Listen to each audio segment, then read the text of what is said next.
आखिर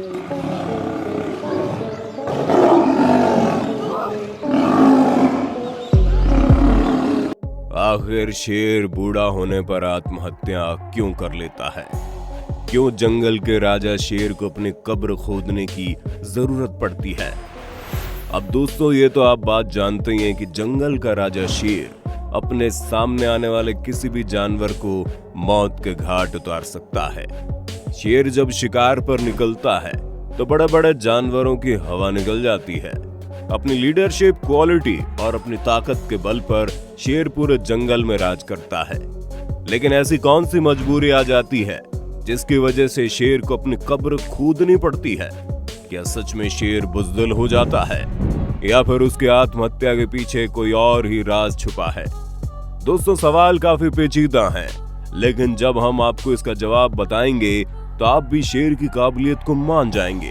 इसलिए वीडियो में इसी तरफ बने रहिए।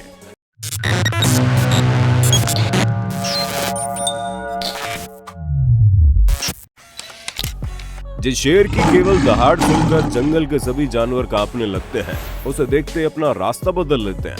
इन सब सारी चीजों को देखकर ऐसा लगता है कि शेर की जिंदगी बड़ी ठाठ से चलती है।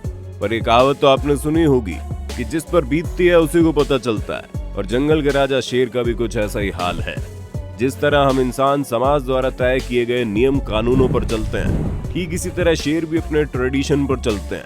इनकी भी अपनी एक परंपरा होती है, उसे पूरे रीति रिवाज से निभाते हैं। और ये कोई नई बात नहीं है।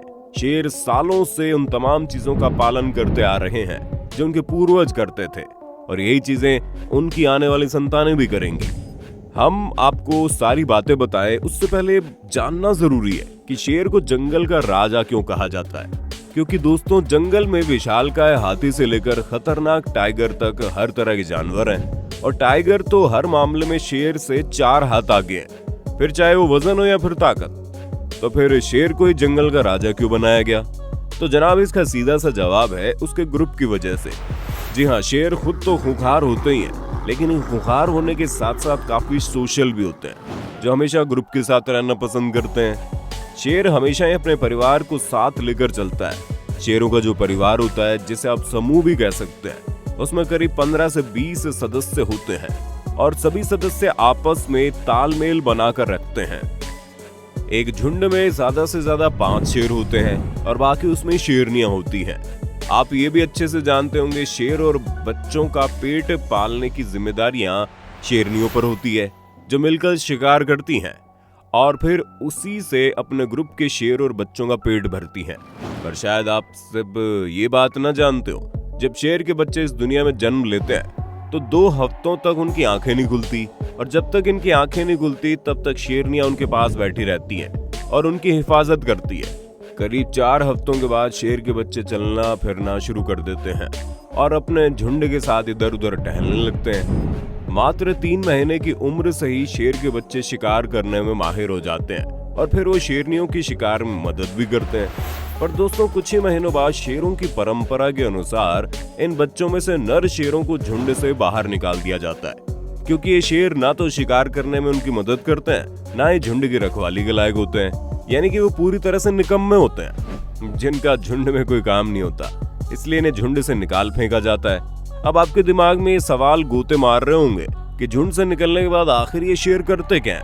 तो दोस्तों, अपनी इस समस्या का ये अलग ही समाधान निकालते हैं, जिसमें शेर झुंड से निकाले गए सभी शेरों को इकट्ठा करके अपना एक अलग ही झुंड बना लेते हैं, और फिर इस झुंड को लेकर ये शेर जंगल के दूसरे शेरों के समूह पर हमला करके उस समूह के मुखिया शेर को खदेड़कर बाहर का रास्ता दिखाते हैं, ताकि वो बड़ा वाला समूह है उसके मुखिया की जगह ये खुद वहां के मुखिया बन जाए। जी हाँ दोस्तों, इसी तरह की राजनीति शेरों की दुनिया में होती है। पर अब यहाँ सवाल ये आता है कि जिस बूढ़े मुखिया शेर को समूह से खदेड़ा गया, जिसकी जगह दूसरे शेरों ने ली, वो आखिर कहाँ जाता है और किस तरह अपना गुजारा करता है? क्योंकि शेर बूढ़ा हो गया था और उसके शिकार करने की जो क्षमता है वो काफी कम हो गई। ऐसे सिचुएशन में वो बेचारा बूढ़ा शेर शिकार न कर पाने के कारण दिन प्रतिदिन कमजोर होता चला जाता है, क्योंकि ना ही इसका शरीर शिकार करने लायक बचा होता है और ना ही उसे कोई भोजन की व्यवस्था करके देने वाला होता है। और ये तो आपने भी सुना होगा, शेर भले ही भूखे मर जाएंगे लेकिन घास फूस नहीं खाते, इसलिए शेरों का शरीर और ज्यादा कमजोर हो जाता है। हालात इतने ज्यादा बदतर हो जाते हैं कि शेर खुद से उठकर चल भी नहीं पाते। इस तरह बूढ़े शेरों को देखकर लगता है कि इस शेर का जिंदा रहना किसी सजा से कम नहीं है। जिसका पल पल भूख से तड़प रहा हो, वो चाहकर भी कुछ नहीं कर पाता।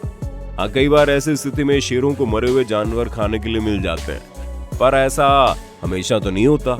वो ज्यादा से ज्यादा 1 या 2 बार अपना पेट भर पाते हैं, लेकिन अधिकतर समय उन्हें भूखे पेट ही सोना पड़ता है। और ये किसी एक शेर के साथ नहीं होता, बल्कि आपको लगभग हर शेर की जिंदगी ऐसे ही देखने को मिलेगी।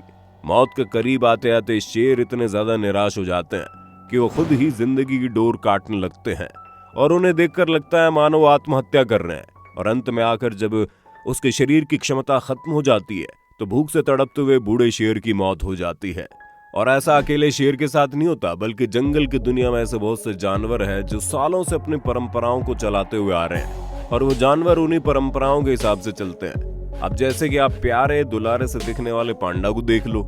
हम सभी जानते हैं कि जंगली पांडा नामक भालू जो चाइना में पाए जाते हैं वो काफी बड़े साइज के होते हैं। अब सामान्य तौर पर माता पांडा एक बार में एक ही बच्चे को जन्म देती है और उसका पूरा पालन पोषण करती है। लेकिन जब कोई ऐसी स्थिति आती है कि पांडा के जुड़वा बच्चा पैदा हो जाए, तब भी मादा पांडा सिर्फ एक बच्चे की देखभाल करती है और दूसरे बच्चे को वैसे ही मरने के लिए छोड़ देती है। मादा पांडा अपने दूसरे बच्चे को ऐसे दुत्कार देती है जैसे उसका बच्चा ही ना हो। जो लोग पांडा को पालते हैं वो उसके स्वभाव से भली भांति परिचित होते हैं, इसलिए वो एक बच्चे को अलग करके थोड़े समय के लिए खुद उसे पालते हैं और दूसरा बच्चा अपनी माँ के पास पल रहा होता है। असल में पांडा का जो बच्चा होता है वो बहुत ही कमजोर होता है, जिसे पूरे पालन पोषण की जरूरत पड़ती है, वरना वो मर जाएगा। इसलिए एक बच्चे को तो मेडिकल ऑब्जर्वेशन में रखा जाता है, दूसरा माँ के आंचल में होता है। लेकिन ऐसा ज्यादा समय तक नहीं होता, क्योंकि जैसे ही पांडा का ध्यान किसी चीज में लगता है उसके दोनों बच्चों की अदला बदली कर दी जाती है, ताकि दोनों ही बच्चों को बराबरी से माँ का प्यार और दुलार मिल सके, वो अच्छी तरह से विकसित हो जाए। और कुछ ऐसी परंपरा आपको बतखों की दुनिया में देखने को मिलती है। हम सभी जानते हैं कि बतख एक बहुत ही खूबसूरत पक्षी है, और आप ये जानकर हैरान हो जाएंगे कि बतख पूरा जीवन एक ही साथी के साथ गुजार देते हैं, उसी के साथ जीते हैं और उसी के साथ मरते भी हैं। बतख अपने जीवन साथी के साथ अटूट रिश्ता निभाते हैं, और हम ऐसा इसलिए कह रहे हैं क्योंकि जब कभी भी किसी बतख के साथी की मृत्यु हो जाती है तो उसका साथी भी आत्महत्या कर लेता है। या तो वो ऊंचाई से उड़कर अपने आप को जमीन पर गिरा देता है, या फिर रास्ते पर चलने वाली गाड़ियों के नीचे आकर अपनी जान दे देता है। इसीलिए बतख को प्यार का प्रतीक माना जाता है। अब दोस्तों, आप मटक मटक कर चलने वाले पेंगुइन को तो जानते ही होंगे। जी हाँ, वही पेंगुइन जो हवा में तो नहीं उड़ सकते, लेकिन इनकी गिनती पक्षियों में होती है। ये न केवल एक अच्छे तैराक होते हैं, बल्कि जमीन पर इंसानों की तरह चलने में माहिर होते हैं। जब कोई मादा पेंगुइन अंडे देती है तो वो अपने अंडे को जमीन पर नहीं रखती, बल्कि अपने पैरों के ऊपर रखकर उसकी देखभाल करती है। इस दौरान मादा पेंगुइन के भोजन की व्यवस्था वो नर पेंगुइन करता है, जिसके साथ संबंध बनाकर मादा पेंगुइन कोई बच्चा होता है। हालांकि जब नर पेंगुइन थक जाता है तो भोजन की तलाश में मादा पेंगुइन निकल जाती है और अंडों की पूरी जिम्मेदारी नर पेंगुइन के कंधों पर आ जाती है। ये दोनों एक साथ मिलकर अपने बच्चों और परिवार को संभालने की जिम्मेदारी ठीक वैसे निभाते हैं जैसे पति पत्नी शादी करने के बाद निभाते हैं। और आप लोगों ने भारत में प्रसिद्ध गौरैया पक्षी के बारे में तो सुना ही होगा, जो अपना खुद का एक सुंदर सा घोंसला बनाकर रहती है। लेकिन अगर उसके दिए अंडे को किसी इंसान ने गलती से छू लिया तो ये गौरैया पक्षी तुरंत उस गंडे को घोंसले से निकाल कर नीचे फेंक देती है, ताकि इंसानों के हाथ में जो इन्फेक्शन होता है वो एक अंडे से दूसरे अंडे तक ना फैले। इसलिए अपने बाकी बच्चों को बचाने के लिए पक्षी दिल पर पत्थर रखकर अपने एक अंडे को नीचे फेंक देते हैं। अब भले ही आपको जानवरों की दुनिया चाहे कितनी भी बेरंग और बेकार लगे, लेकिन इस वीडियो को देखने के बाद आपको पता चल गया होगा कि जानवरों के पास भी अपना एक दिमाग होता है, उसी के हिसाब से वो अपना सारा काम करते हैं। बाकी आपका इस पर क्या कहना है कमेंट में बताइए, और ऐसे वीडियोस देखते रहने के लिए चैनल को सब्सक्राइब तो कर लें।